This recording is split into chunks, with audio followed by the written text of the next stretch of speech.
Selamat siang dan salam sejahtera untuk kita semua.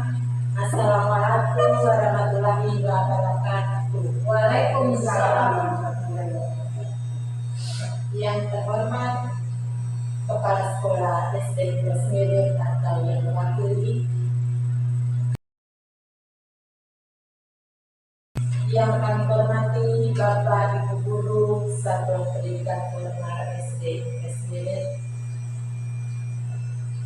Kita patut bersyukur kepada Tuhan karena atas berkat dan kasih-Nya yang begitu besar.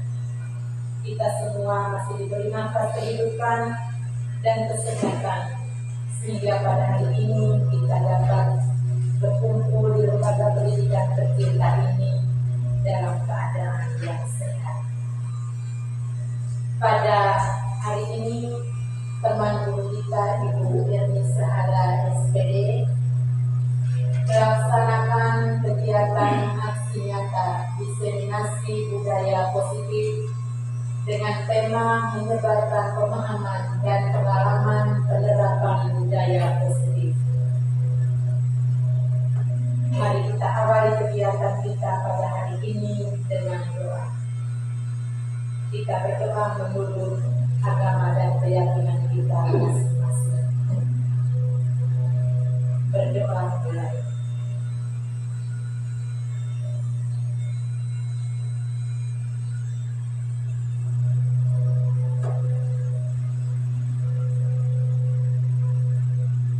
Selesai.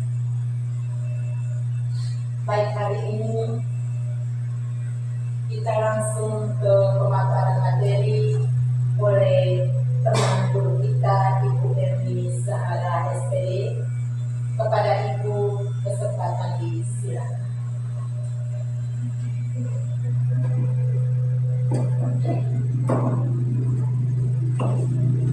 Ya, terima kasih atas kesempatan yang diberikan. Sebelumnya saya mengucapkan Assalamualaikum warahmatullahi wabarakatuh. Selamat siang dan salam sejahtera buat kita semua.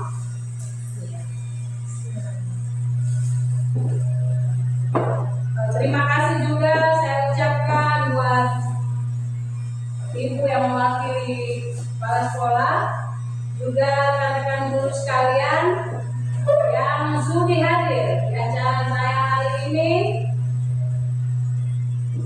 dalam rangka pemenuhan tugas saya sebagai CGP Angkatan 10 Kabupaten Flores Timur,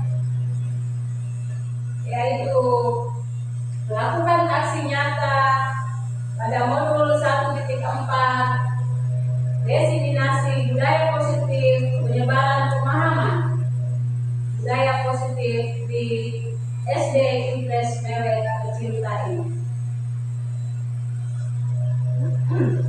Sebelumnya bisa semuanya, ayo berdiri semua, kita ice breaking dulu.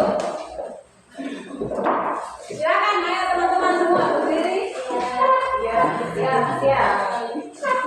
Nah, kita akan melatih konsentrasi ya. Jadi sebelum kita mulai pelajaran di kelas, itu kita melatih dulu konsentrasi siswa kita agar siap untuk mengikuti pembelajaran di kelas. Nah, kali ini kita dengan tepuk pagi, siang, dan malam. Pastinya kita semua sudah tahu ya Pak Frans ya. Tepuk pagi, berapa kali tepuk Papa? 1 kali. Tepuk siang, 2 kali. Tepuk malam, 1 kali. Karena malam itu orang pada tidur Papa, jadi tidak boleh mengganggu ya. Iya. Oke, kita mulai dengan saya sebutkan pagi, kamu tepuknya 1 kali. Ya. Pagi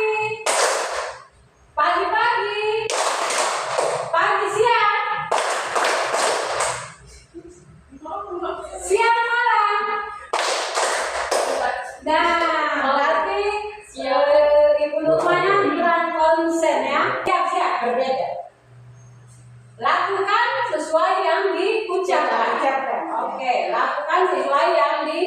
ucapkan. Siap? Semua sama-sama menggerakkan tangan ya. Fokus ke tangan. Mata. Papa masih megang hidung.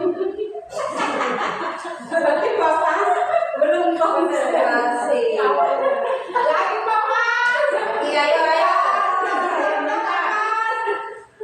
Lihat ke saya, teman semua lihat ke saya ya. Bibir. Papa semangat. Baiklah teman-teman. Silakan semuanya. Terima kasih. Ya. Baiklah teman-teman, sebelum saya lanjutkan materi, kita semua tahu ya bahwa tujuan pendidikan menurut Ki Hajar Dewantara itu adalah menuntun segala kodrat. Jadi tujuan pendidikan menurut Ki Hajar Dewantara itu adalah menuntun segala kodrat yang ada pada anak. Nah, agar mereka dapat mencapai keselamatan mereka dan kebahagiaannya yang setinggi-tingginya, baik sebagai manusia maupun sebagai anggota masyarakat. Ya. Seorang pendidik, kita sebagai guru itu bertanggung jawab dalam mengarahkan potensi bawaan yang sudah dimiliki anak, sekaligus memperbaiki tingkah lakunya, bukan untuk mengubah mereka. Jadi kita hanya perlu memperbaiki tingkah laku mereka. Tidak bisa kita merubah mereka ya, sesuai dengan apa yang kita inginkan, tidak bisa. Teman-teman semuanya. Nah, kali ini dalam rangka tugas kami, maka saya akan menyebarkan budaya positif. Nah, budaya positif di lingkungan sekolah. Nah, budaya positif di sekolah itu adalah nilai dan kebiasaan di sekolah yang berpihak pada murid, agar mereka dapat berkembang menjadi pribadi yang kritis, penuh hormat dan bertanggung jawab sesuai dengan profil pelajar Pancasila. Jadi, nah, untuk membangun budaya positif, maka di sekolah juga perlu menyediakan lingkungan yang positif juga. Lingkungannya mana ya? Lingkungan yang aman, lingkungan yang nyaman, agar siswa mampu berpikir, bertindak, mencipta dengan merdeka, mandiri dan bertanggung jawab. Ini sangat penting teman-teman. Sekolah menyediakan sarana yang menyenangkan bagi siswa, menyediakan lingkungan yang menyenangkan. Ini sangat penting untuk anak-anak sehingga mereka tidak merasa bosan, tidak merasa tertekan ketika ke sekolah. Mereka akan merasa nyaman sehingga betah berada di lingkungan sekolah. Ya, kita lanjut. Dalam budaya kita, makna kata disiplin, ya sebelumnya saya mau tanya dulu nih teman-teman ya. Kira-kira di pemikiran teman-teman itu disiplin itu seperti apa? Di kepala kita ya, itu disiplin itu seperti apa? Ayo coba mungkin Pak Frans mungkin. Menurut Pak Frans, disiplin itu seperti apa Pak Frans? Ya, tepat. Oke, menurut Pak Frans tepat. Yang lain mungkin teman-teman yang lainnya? Patuh pada aturan. Patuh pada aturan. Ya, Ibu.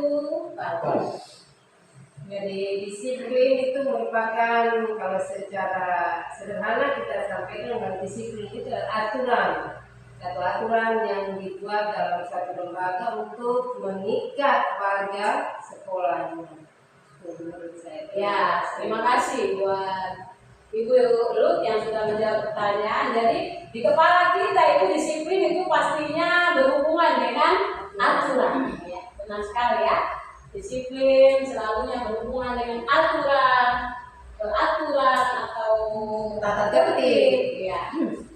Nah, dalam budaya kita makna kata disiplin itu telah berubah menjadi sesuatu yang dilakukan seseorang pada orang lain untuk mendapatkan kepatuhan. Kita cenderung menghubungkan disiplin dengan ketidaknyamanan. Kadang teman-teman merasa nyaman tidak ketika mendengar kata disiplin? Pak Fans, dari dalam hati Pak Fans nyaman, ya. Nah, sebagai pendidik, tujuan kita ini ya adalah bagaimana kita menciptakan murid yang memiliki disiplin diri sehingga mereka bisa berperilaku dengan mengacu pada nilai-nilai kebajikan universal dan memiliki motivasi intrinsik bukan ekstrinsik. Jadi motivasi intrinsik ini itu dari dalam diri. Dia merasa bahwa disiplin ini adalah kesadaran dari dalam dirinya sendiri. Lalu kita lanjut di atas, itu disiplin positif merupakan salah satu cara penerapan disiplin yang bertujuan untuk menumbuhkan kesadaran serta memberdayakan anak untuk melakukan sesuatu tanpa sogokan, ancaman atau hukuman. Jadi kadang siswa begini ya, kadang siswa ketika dia mengerjakan PR itu karena dia takut kepada guru, karena dia takut kena hukuman. Ya.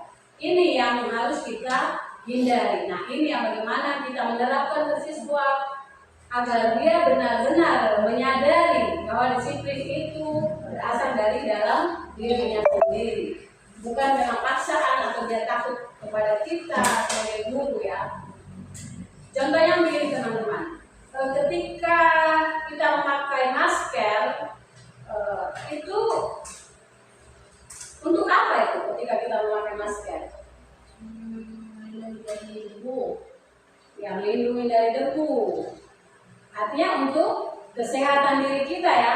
Ini yang harus kita tanamkan. Bukan ketika kita ke rumah sakit misalnya, ke kantor-kantor yang kemarin itu kan sering ya, kalau kita tidak pakai masker tidak dibenarkan untuk masuk ya. Jadi kadang kita memakai itu karena takut dengan aturan. Tetapi sesungguhnya kita harus menanamkan kesadaran bahwa masker itu bermanfaat untuk kesehatan diri kita. Jadi contohnya seperti itu. Ya, kita mengendarai sepeda motor, kita harus minta maaf. Ya, ketika kita mengendarai sepeda motor, Bapak sering menggunakan helm. Ini apa karena takut sama Pak Polisi atau bagaimana nih Bapak? Tidak takut polisi. Iya, berarti kan untuk keselamatan. Ya, jadi ini seperti inilah yang dimaksud dengan penanaman budaya positif ini, yang kita tanamkan nilai-nilai kebajikannya ya, yang kita tanamkan ke diri siswa. Lalu selanjutnya adalah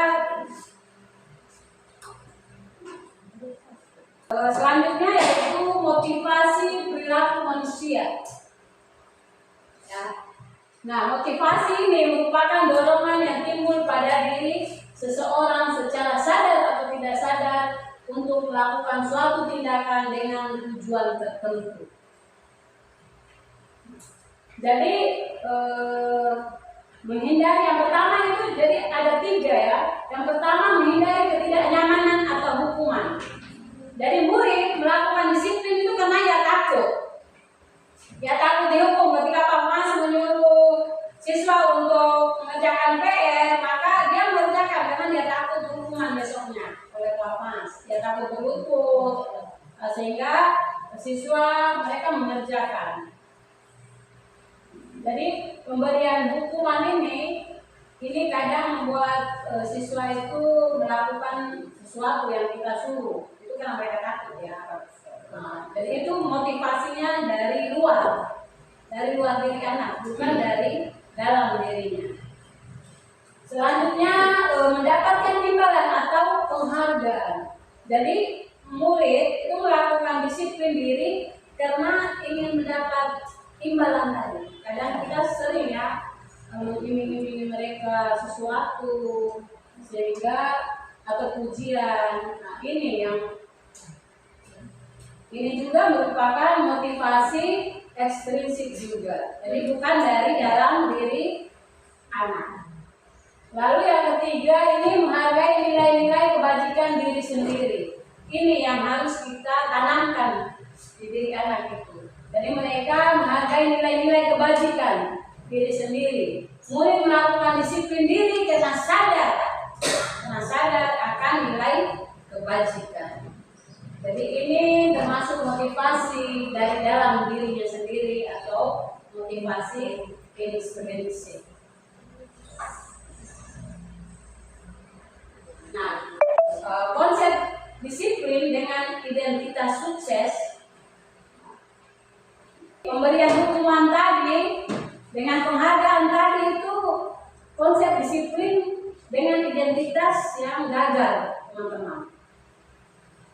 Jadi jangan sekali-kali kita mendisiplinkan siswa dengan hukuman, dengan penghargaan, itu akan menimbulkan identitas yang gagal bagi mereka. Nah, konsep disiplin dengan identitas sukses, di sini ada konsekuensi, ya, itu penguatan jangka pendek, efeknya itu ya, perlu monitoring berkelanjutan, stimulus atau respon, lalu menghormati peraturan dan kehilangan waktu untuk memenuhi kesalahan. Contohnya begini, ketika si A, ya misalnya dia tanpa sengaja menumpahkan air di meja kita misalnya, lalu kita menyuruh dia untuk segera melapnya, membersihkannya, maka ketika kita tidak ada misalnya, itu tanpa pengawasan kita dia tidak akan melakukan itu. Kadang karena kita ada guru, makanya dia akan melakukan itu. Selanjutnya restitusi. Teman-teman pernah mendengar tidak kata restitusi? Restitusi pernah mendengar tidak? Ya, saya sendiri juga belum, teman-teman. Saya baru mendengarnya setelah saya mengikuti kegiatan CGP ini, baru saya mendengarnya. Jadi restitusi ini adalah konsep disiplin dengan identitas sukses. Yang pertama itu murid akan bertanggung jawab untuk perilakunya. Mereka akan bertanggung jawab untuk perilakunya. Lalu mereka juga fokus pada pemecahan masalah jangka panjang. Setelah itu menghormati dirinya dan orang lain. Teori kontrol dan murid bersemangat memperbaiki kesalahan. Jadi bagaimana kita guru, misalnya si A, dia datang terlambat, kita jangan langsung menghukumnya, tidak boleh. Kita harus melakukan restitusi. Kita akan menanyakan dia, kenapa dia datang terlambat, alasannya apa, sampai ke pemecahan masalahnya. Ini yang dimaksudkan dengan restitusi. Jadi ketika Anda datang terlambat, kalau datang terlambat, berlutut, nah, itu sudah tidak dibenarkan lagi Pak Fansya, karena akan menghasilkan identitas murid yang gagal. Lanjut. Nah ini dia restitusi. Di sini kita guru itu ada 5 posisi kontrol kita sebagai guru, ada 5. Yang pertama itu posisi kontrol kita sebagai penghukum. Misalnya kita menghardik, ya, kita membentak mereka, bahkan kadang fisik ya, kita melakukan hukuman dengan fisik, menampar ya. Nah, berlutut. Dampaknya apa teman-teman? Murid akan menjadi pendendam mereka terhadap kita. Mereka akan dendam. Kalau sampai SMA juga mereka akan dendam ke kita. Lalu selanjutnya mereka jadinya tidak menyukai guru. Nah, ketika mereka sudah tidak menyukai guru, maka pelajaran dari guru itu dia tidak suka juga. Selanjutnya posisi kontrol yang kedua itu membuat merasa bersalah. Jadi membuat murid merasa bersalah. Misalnya begini, kalian anak-anak jangan ribut. Kalau kalian ribut nanti ibu yang dimarahi kepala sekolah. Contoh itu kita seolah-olah membuat murid merasa bersalah. Dampaknya murid akan merasa rendah diri dan kadang mereka juga akan menarik diri dari lingkungan.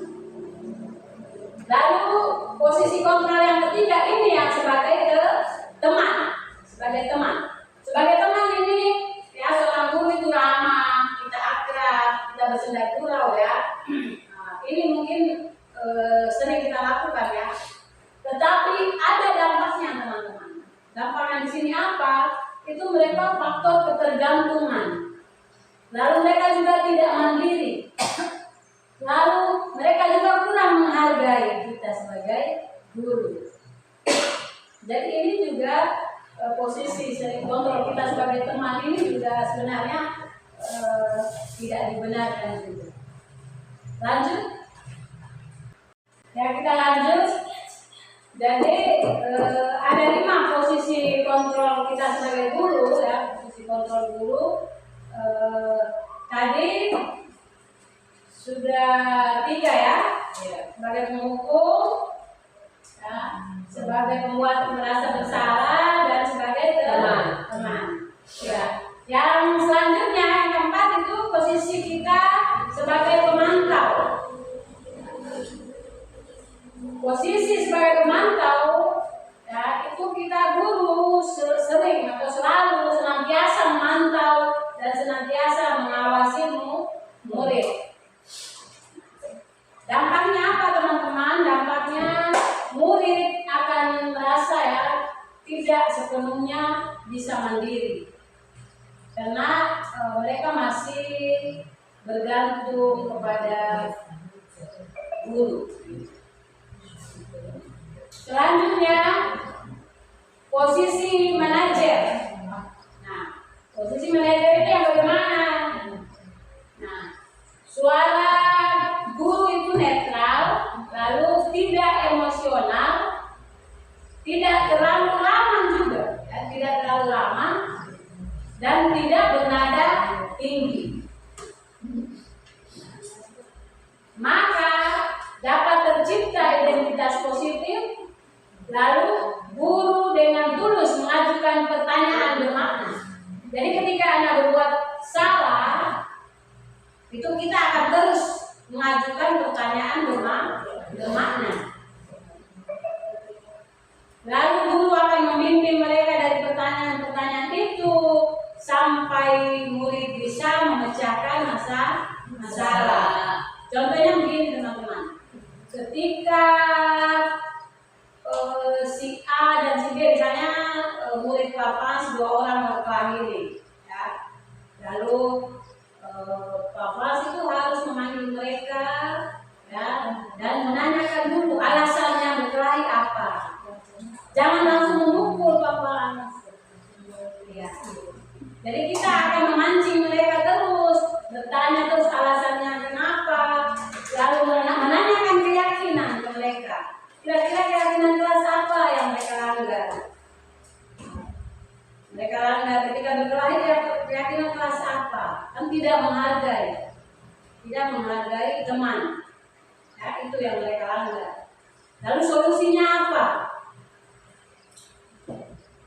Ini yang harus kita tanamkan ke diri anak.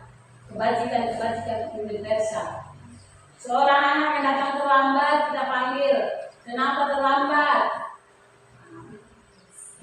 Bangun kesiangan, kenapa sampai bangunnya kesiangan? Ya, karena tidur terlambat, nonton begadang. Lalu kita menanyakan lagi keyakinan kelas seperti apa yang dia langgar, disiplin ya. tidak disiplin. Keyakinan keras yang dia langgar. Solusi apa supaya besok dia tidak terlambat lagi? Ini yang akan kita membuat pertanyaan-pertanyaan yang bermakna kepada siswa untuk membuka pikiran mereka, sehingga mereka sendiri yang akan menemukan solusi untuk supaya tidak terlambat lagi besoknya. Lanjut. Berikutnya budaya positif selanjutnya adalah keyakinan kelas, teman-teman. Nah, kenapa harus keyakinan kelas? Bukan peraturan kelas. Ini kenapa? Ada yang bisa menjawab? Kenapa tidak dengan peraturan kelas tetapi harus keyakinan kelas? Ya, karena peraturan kelas itu ya bagaimana bisa menjawab? Kalau keyakinan kelas itu artinya sesuatu atau ya termasuk juga dalam peraturan yang sudah disepakati secara bersama. Jadi yang keyakinan itu ya kesepakatan yang telah sama-sama disepakati antara guru dan muridnya dalam kelas. Ya, baik, terima kasih Bu atas jawabannya ya, benar sekali. Jadi kalau peraturan itu biasanya dibuat oleh sekolah, oleh guru ya, tanpa melakukan kesepakatan dengan si siswa. Nah, ketika keyakinan kelas, maka kita melibatkan siswa sehingga mereka juga merasa lebih bertanggung jawab ya. Nah, yang pertama itu lebih abstrak dari peraturan, ya lebih jelas. Lalu berupa pernyataan universal, ya kesehatan, disiplin, kebersihan. Lalu bahasanya tidak terlalu panjang agar mudah diingat oleh siswa. Misalnya menjaga kebersihan, menghargai teman, seperti itu. Ya, Ibu Agus. Jadi jangan membuat keyakinan kelas itu ya dalam bahasa yang panjang-panjang, yang singkat-singkat, yang mudah dijelas yang mudah diingat oleh mereka. Dibuatnya dalam bentuk positif, tidak boleh negatif. Misalnya, jangan membuang, itu tidak dibenarkan. Jangan membuang sampah, tidak boleh, harus membuang sampah atau lebih ke menjaga kebersihan. Budaya positifnya lebih ke menjaga kebersihan. Lalu sesuai dengan kondisi kelas ya. Dalam kelas kita kan kita dengan siswa yang mengaturnya ya. Jadi kesepakatan apa yang ingin kita lakukan, keyakinan apa yang ingin kita lakukan bersama siswa. Seperti itu. Ya. Lalu semua warga kelas dilibatkan. Oke. Nah, ini dia yang kita tunggu-tunggu, segitiga restitusi. Nah, apa itu segitiga restitusi? Dari segitiga restitusi ini adalah proses menciptakan kondisi bagi peserta didik untuk memperbaiki kesalahan mereka, sehingga mereka bisa kembali kepada kelompok mereka dengan karakter mereka yang lebih kuat. Ini yang harus kita tanamkan, kita lakukan ini. Nah, teman-teman, selama ini teman-teman itu lakukan fungsi kontrol apa itu? Yang sudah teman-teman lakukan. Ibu Yuni selama ini lakukan fungsi kontrol apa dari kelima tadi? Kadang manajer, kadang juga teman juga ya. Pembuat merasa bersalah. Iya. Nah, sekarang kita sudah sadar ya bahwa ternyata 5 posisi kontrol itu yang paling tepat kita lakukan adalah posisi manajer. Ini yang lebih tepat untuk kita sebagai guru melakukan. Tapi Lanjut dulu. Oke, ketiga institusi ini. Nah, yang tadi.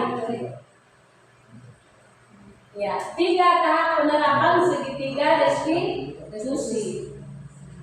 Yang pertama itu menstabilkan identitas. Coba naik lagi dulu. Menstabilkan identitas. Yang di bawah, menstabilkan identitas ini. Jadi ketika anak melakukan kesalahan, kita akan memberi mereka penguatan. Oh ya benar, kita semua manusia itu tidak ada yang benar. Misalnya ya, yang kata seperti itu contoh. Semua manusia itu memang pernah berbuat salah. Jadi seperti itu misalnya. Menstabilkan identitas itu seperti itu. Lalu memvalidasi tindakan yang salah. Langkah kedua ini. Langkah kedua ketika kita melakukan restitusi itu adalah memvalidasi tindakan yang salah. Jadi semua perilaku itu memiliki alasan. Kenapa?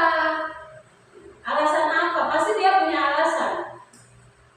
Kita dulu juga begitu ya teman-teman. Ketika kita terlambat pasti kita punya alasan.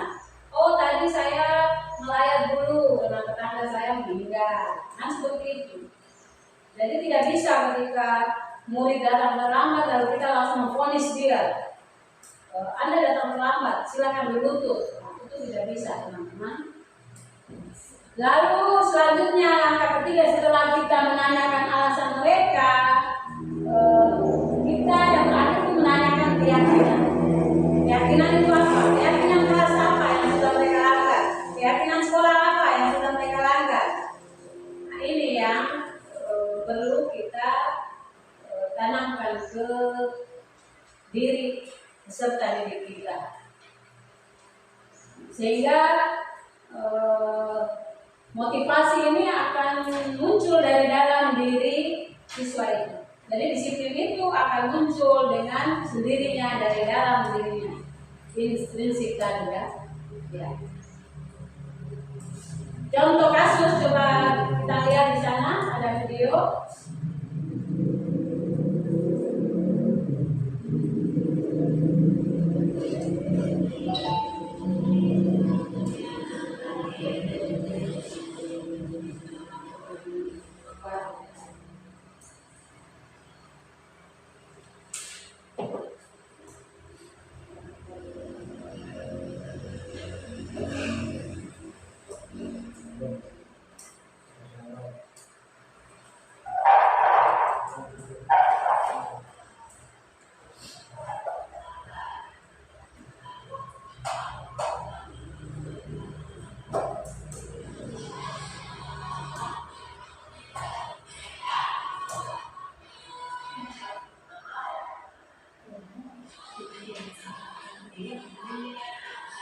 Ya, jadi di situ si Liana Letek ini dia marah saat temannya Selvi menyontek pekerjaannya. Nah, Liana Letek memarahi Selvi bahkan mengancam hendak memukul temannya karena pekerjaannya sudah dicontek oleh Selvi. Nah, di sana terjadilah dialog ya, soalnya kurang besar. Nah, tapi di situ terjadilah dialog. Ya, yang pertama itu memvalidasi, menstabilkan identitas di situ. Guru menanyakan kepada Yuliana Letek, ya. Lalu Yuliana mengapa? Yuliana tahu tidak ketika Yuliana ibu panggil ke sini.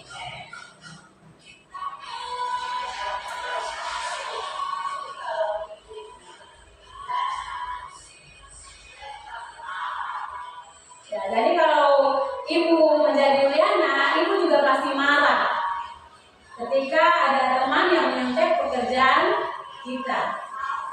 Jadi itu, menstabilkan identitas siswa seperti itu.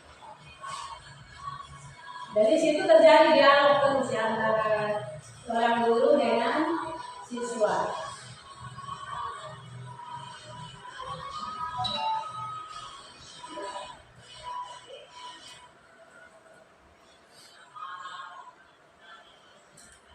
Jadi Yuliana sadar tidak ketika Yuliana marah itu keyakinan keras apa yang sudah Yuliana langgar. Lalu setelah itu kita akan mengajukan pertanyaan terus bagaimana supaya ke depannya Yuliana bisa memperbaiki kesalahan itu. Maka anak dia menjawab bahwa dia akan mencoba untuk terus bersabar, ya. Dia akan melatih diri untuk terus bersabar, dan ketika Selvi melakukan menyontek lagi, maka Selvi Yuliananya akan melaporkan hal itu kepada wali kelasnya. Seperti itu.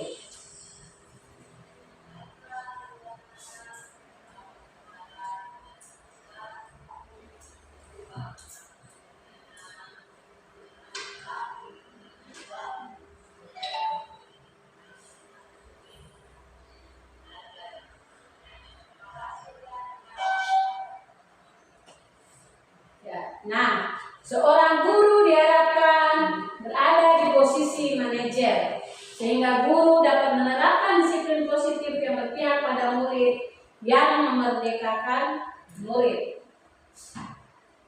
Karena tujuan seorang guru itu menciptakan murid-murid yang merdeka, mandiri, dan bertanggung jawab. Ya, jadi teman-teman, seperti yang Ki Hajar Dewantara kemukakan itu bahwa sekolah itu ibarat apa? Ibarat teladan. Ya.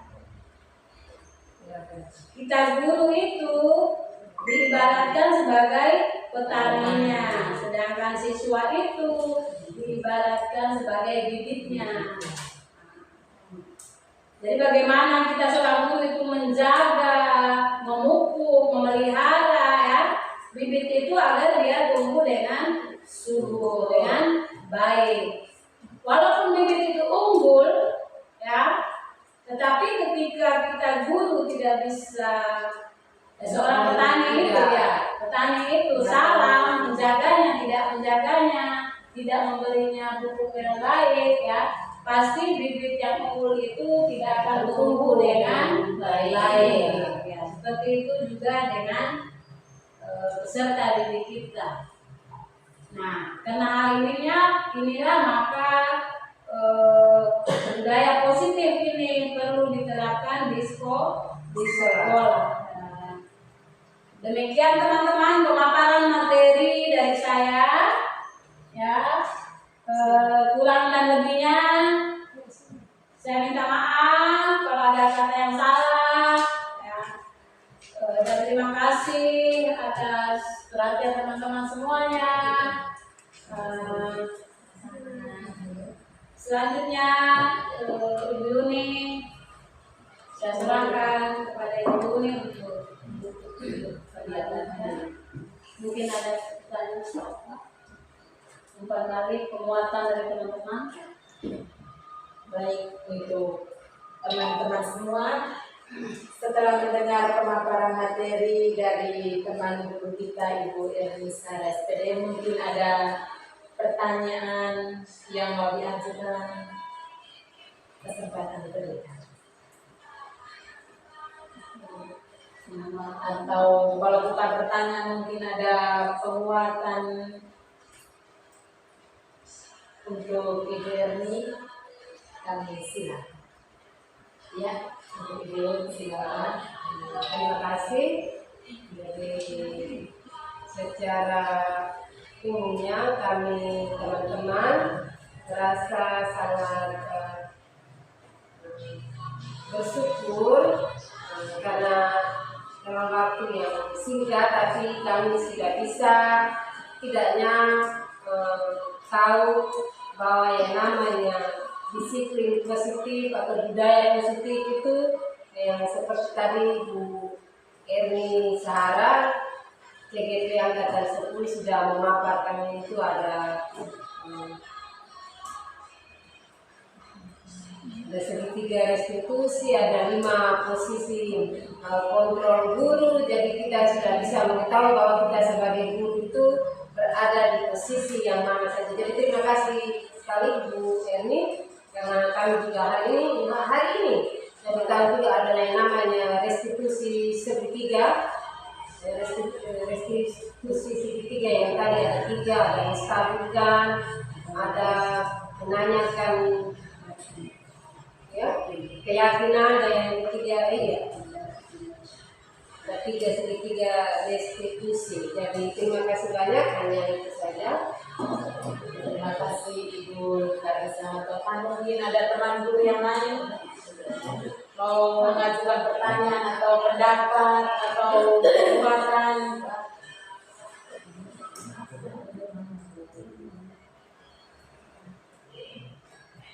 Jadi Bu Nurma, Bagus, bagus, semua sudah jelas. Jadi Erni masih mau lanjut atau sudah? Tidak. Oke, jadi baik, selamat siang untuk kita semua. Selamat siang. Selamat siang. Terima kasih untuk teman-teman guru yang telah mengikuti kegiatan hari ini, mulai dari awal hingga akhir pada siang hari ini.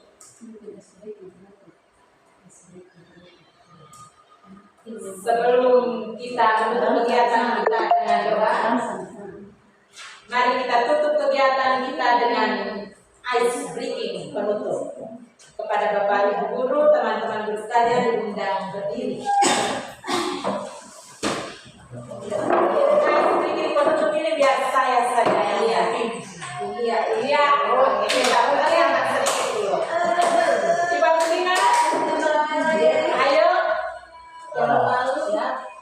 Kita dengan aram sam-sam seperti biasa. Oke, kita mulai ya. Aram sam-sam 3. Aram sam-sam, aram sam-sam, guli guli guli guli guli ram sam-sam. Aram sam-sam, aram sam-sam, guli guli guli guli guli ram sam-sam. Arafi, guli guli guli guli guli ram sam-sam. Aram sam-sam, aram sam-sam, guli guli guli guli guli ram sam-sam. Aram sam-sam, aram sam-sam, guli guli guli guli guli ram sam-sam. Arafi,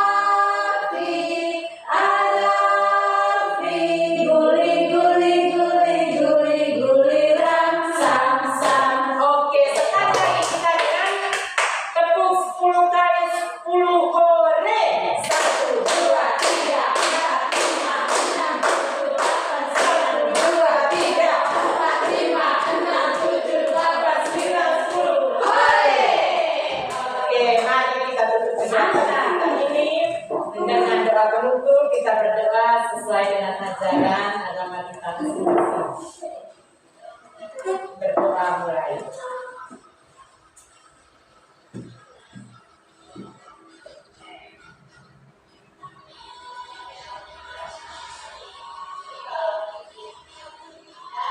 Selesai. Oke, selamat siang.